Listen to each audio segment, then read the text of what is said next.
నేను IG multizone 1 ఉన్నాను. అప్పుడు తర్వాత అంటే ముఖ్యమంత్రి గారు పర్టికులర్గా ఈ టాస్క్, ఇది ఇంపార్టెంట్ టాస్క్ ఇది.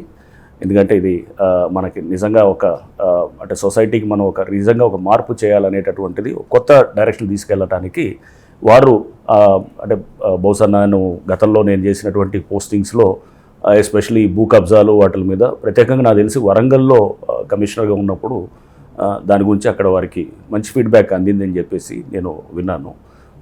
వరంగల్, నల్గొండ ఇట్లా అంటే అక్కడ వరంగల్ కమిషనర్గా ఉన్నప్పుడు అక్కడ చాలా ఈ కంప్లైంట్స్ వచ్చాయి. సో అక్కడ వాటిని కొంచెం హ్యాండిల్ చేయటం, అక్కడ ప్రజలు కొంత బాగానే అక్కడ రెస్పాండ్ అవ్వటం, వాళ్ళు కూడా దేవర్ క్వైట్ అప్రిషియేటివ్.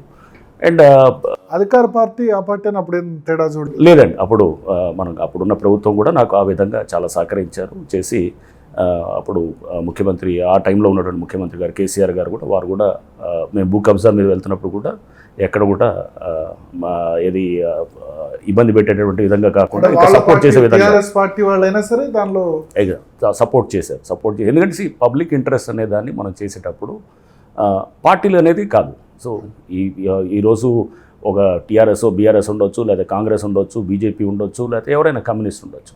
అల్టిమేట్గా నష్టపోయేది ప్రజలు అన్నమాట. సో మనం అందుకోసం దాన్ని మనం క్లియర్గా ఉంటే కనుక దెన్ మనకి అన్ని పార్టీలు కూడా సపోర్ట్ చేస్తాయి. సో అప్పుడు నేను వరంగల్ ఉన్నప్పుడు అన్ని పార్టీలు సపోర్ట్ చేశారు. అక్కడ టీఆర్ఎస్ సపోర్ట్ చేశారు, కాంగ్రెస్ సపోర్ట్ చేశారు, లెఫ్ట్ పార్టీ సపోర్ట్ చేశారు, బీజేపీ వారు కూడా సపోర్ట్ చేశారు. టీఆర్ఎస్ అంటే అసలు అక్కడ చేసిందే అప్పుడు బీఆర్ఎస్ నేతలను కదా భూ కబ్జాలు చేసి. అదే అందుకోసం వారిని అరెస్ట్ చేసినా కానీ కూడా, ఎంతోమంది వాళ్ళ లీడర్స్ని అరెస్ట్ చేసినా కానీ కూడా పార్టీ పరంగా కూడా వాళ్ళు సపోర్ట్ చేయడం జరిగింది. అప్పుడున్నటువంటి అడ్మినిస్ట్రేషన్ కూడా సపోర్ట్ చేయడం జరిగింది అనమాట. సో అప్పుడున్నటువంటి అప్పుడున్న కాంగ్రెస్ వాళ్ళు కూడా ఆ టైంలో, అంటే లాస్ట్ ఇయర్ ఇదంతా 2023లో నేను చెప్పేది. సో 23లో అప్పుడు వాళ్ళు కూడా అందరూ అన్ని పార్టీలు చేశారు. మంచి చేస్తున్నప్పుడు రాజకీయాలకు అతీతంగా మనం పోతుంటే అందరూ చేస్తారని నేను అది చెప్పాలనుకుంటున్నాను ఫైనల్గా. సో దాంట్లో పాలిటిక్స్ వరంగల్ దృష్టిలో పెట్టుకొని ఇక్కడ ఇంప్లిమెంట్ అనుకుంటాను. వరంగల్, నల్గొండలో కూడా నేను చేసినప్పుడు దాదాపు 4 ఏళ్ళు చేశాను. అంటే అక్కడ కొంత బెటర్గా హ్యాండిల్ చేశాను. దీనికి కొంచెం ఏంటంటే ఇట్లాంటి ఇష్యూస్కి హ్యాండిల్ చేయాలంటే కనుక చాలా కొంత బ్యాలెన్స్డ్గా ఉండాలి. కొంచెం దాంతోపాటు మనకి చాలా స్టబన్గా కూడా ఉండాలి కొన్ని సందర్భాల్లో. కొంచెం అంటే మనం జాగ్రత్తగా, అంటే మనము ఏంటంటే మనం టార్గెట్ ఇచ్చిన దాన్ని, మనం లక్ష్యాన్ని మనం కనుక అచీవ్ చేయాలంటే కనుక కేర్ఫుల్గా చేయాలి. చేసి మనల్ని దాన్ని అనుకున్న లక్ష్యం ఏదైతే ముఖ్యమంత్రి గారు, ప్రభుత్వం నాకు ఇచ్చిన లక్ష్యాన్ని నేను తీసుకెళ్లేదానికి నా సాయశక్తులు, అంటే 100% కాదు 200% కమిట్మెంట్ తోటి, డెడికేషన్ తోటి తీసుకెళ్తామని ఆ నమ్మకం బహుశా ఆ నమ్మకం వారికి వచ్చిందని నేను అనుకుంటాను. అందుకోసం నన్ను ఈ టాస్క్ కోసం నేను యాక్చువల్గా నాకు చెప్పింది ఇది ఇంపార్టెంట్ టాస్క్ ఇది. సో మీరు కావాలని హ్యాండ్ పిక్ ఇది అనేటట్టు నాకు చెప్పడం జరిగింది. సో ఐ సెడ్ 100% నేను చేస్తాను. అంటే ఆ ఫస్ట్ సిట్టింగ్లో నేను అంతా చెప్పారా, హైదరాబాద్లో లేక్ ప్రొటెక్షన్ కానీ? లేదు, అప్పుడు క్లారిటీ ఇది మనకి డిజాస్టర్ మేనేజ్మెంట్, అసెట్ అంటే క్లారిటీ లేకుండే. బట్ ఇదివరకు అసలు డిజాస్టర్ మేనేజ్మెంట్ అంటే ఒక పనిష్మెంట్ పోస్టింగ్ లా ఉండేది కదా. అంటే డిజాస్టర్ రెస్పాన్స్, అసెట్ ప్రొటెక్షన్ అంటే ఇది ఫస్ట్ నేమ్ నాకు కూడా అర్థం కాలేదు. డిజాస్టర్ రెస్పాన్స్ అంటే ఇదేంటి, ఏం చేస్తాం డిజాస్టర్ రెస్పాన్స్? నేను ఐజీ మల్టీజోన్ 1గా దట్ వాజ్ ఇంపార్టెంట్ డ్యూటీస్లో ఉన్నాను అప్పుడు. నార్త్ అండ్ సెంట్రల్ తెలంగాణ అంతా కూడా అప్పుడు ఇది నేను I was looking after the law and order, దానికి రిలేటెడ్గా చూస్తూ ఉన్నాను. దాదాపు 17 జిల్లాలు ఉండే అనమాట, 17 ఇది మనకి పోలీస్ యూనిట్స్ ఉండేది. సో ఉన్నప్పుడు that was an important task. నేను కాసేపు నాకు అర్థం కాల, ఇది డిజాస్టర్ రెస్పాన్స్ అంటే ఇది అంత మరి మనం చేయడానికి అంత స్కోప్ ఉన్న ఉద్యోగం కాదని. బట్ వచ్చిన తర్వాత అర్థమైంది దీని చాలా ఇంపార్టెంట్ ఇది. అంటే బహుశా లైఫ్లో ఇటువంటి ఆపర్చునిటీ చాలా తక్కువ మందికి వస్తాయి. అంటే ఇంత మంచి ఒక సిస్టమ్ని మనకంటే సొసైటీ మీద లాంగ్ లాస్టింగ్ ఇంపాక్ట్, అంటే మనం నిజంగా దీర్ఘకాలికంగా మనం సమాజంని ఇంపాక్ట్ చేయగలిగేటువంటి కొన్ని పోస్టులు ఉంటాయి, కొన్ని ఉద్యోగాలు ఉంటాయి.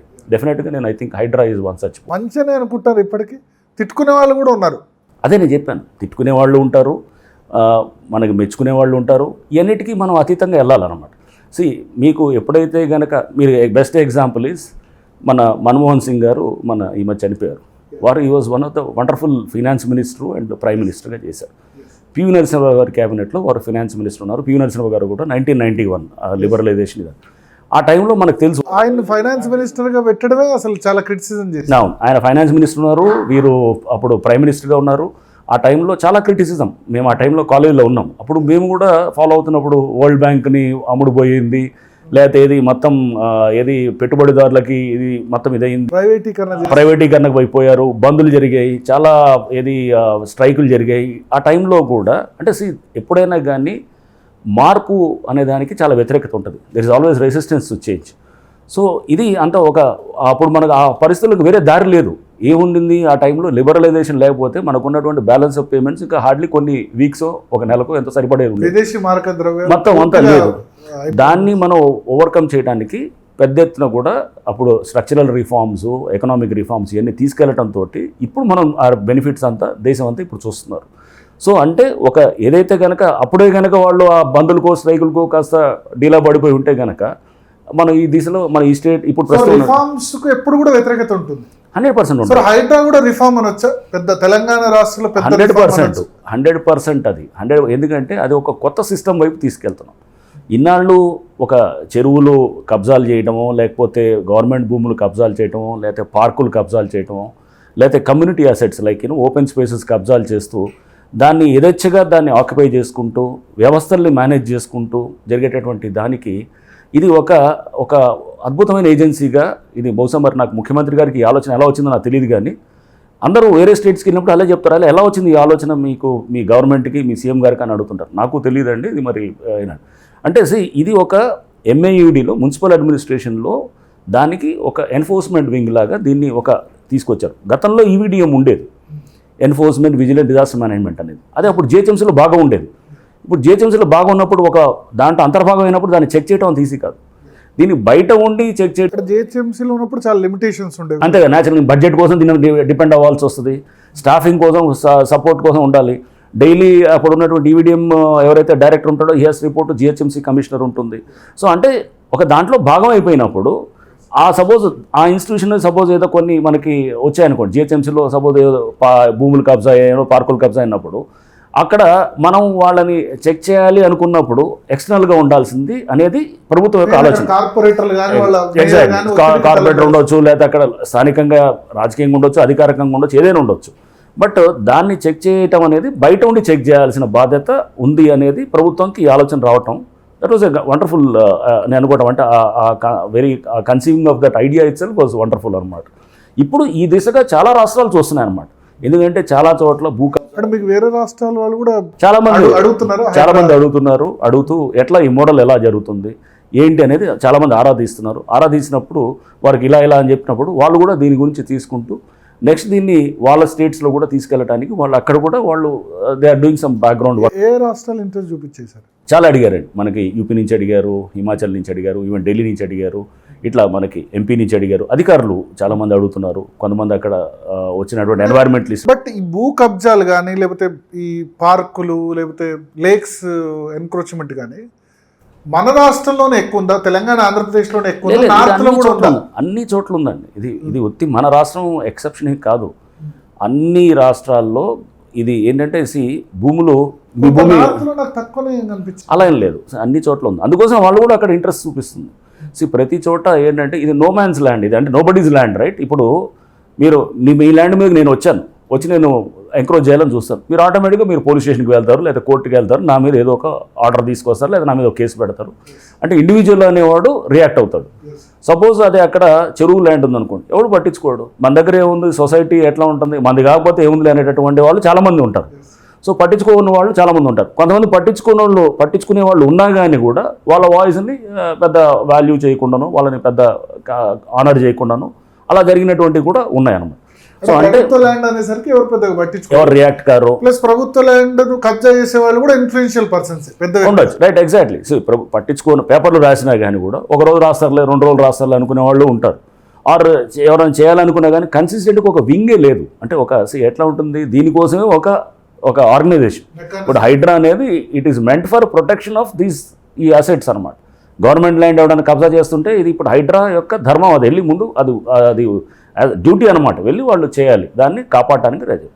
తెలిసి అక్కడ కాపాడలేదు అనుకోండి, then there is something wrong with HYDRAA or with me or whatever right, రైట్? అది సో మనము అక్కడ మన దృష్టికి వచ్చిన తర్వాత ఆటోమేటిక్గా దాన్ని కాపాడటానికి 100% చేయాలి. ఒక గవర్నమెంట్ ల్యాండ్ కానీ లేకపోతే ఒక పార్క్ కానీ లేకపోతే ఒక చెరువు కానీ ఇట్లాంటి వచ్చినప్పుడు సో దానికి కొన్ని there are some well laid principles ఉంటాయి, ఎటువంటిది దాంట్లో మనం చేయొచ్చు, కోర్టు జడ్జిమెంట్స్ ఉంటాయి, లేకపోతే గవర్నమెంట్ పాలసీస్ ఉంటాయి, ఇవన్నీ కొన్ని మనకి ఆ ఫ్యాక్టర్స్ అన్నింటిని కూడా అర్థం చేసుకుంటూ దాంట్లో మనం we have to protect the government lands or government assets అనమాట. కానీ ఇప్పుడు ఈ మీరు లేక్ ప్రొటెక్షన్ కానీ లేకపోతే ల్యాండ్స్ గవర్నమెంట్ ల్యాండ్ ప్రొటెక్షన్ కానీ మీరు ఎంచుకున్న మార్గం కరెక్టేనా?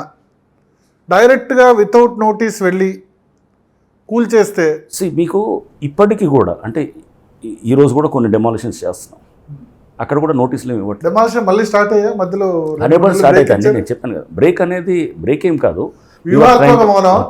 వ్యూహాత్మక మౌనమా లేకపోతే దాన్ని మీరు స్ట్రాటజికల్ సైలెన్స్ అంటారా లేకపోతే పులి 2 అడుగులు 4 అడుగులు అంటే అక్కడ ఏంటంటే మేము కావాల్సినటువంటి మాకు పవర్స్ని అన్నిటిని కూడా తీసుకుంటూ ఆర్గనైజేషన్ పరంగా కూడా మేము స్ట్రెంగ్తన్ అవుతూ అండ్ అసలు ఈ ఎఫ్టీఎల్ చాలా చోట్ల ఎఫ్టీఎల్ బఫర్ డిమార్కెట్ చేయడానికి ఇప్పుడు పెద్ద ఎక్సర్సైజ్ జరుగుతుంది యాక్చువల్ బ్యాక్గ్రౌండ్. సో మీ 3 నెలలు ఖాళీగా ఉండి మేము ఏదో డిమాలిషన్ చేయలేదు, డిమాలిషన్ ఒక్కటే మా ఉద్యోగం కాదు.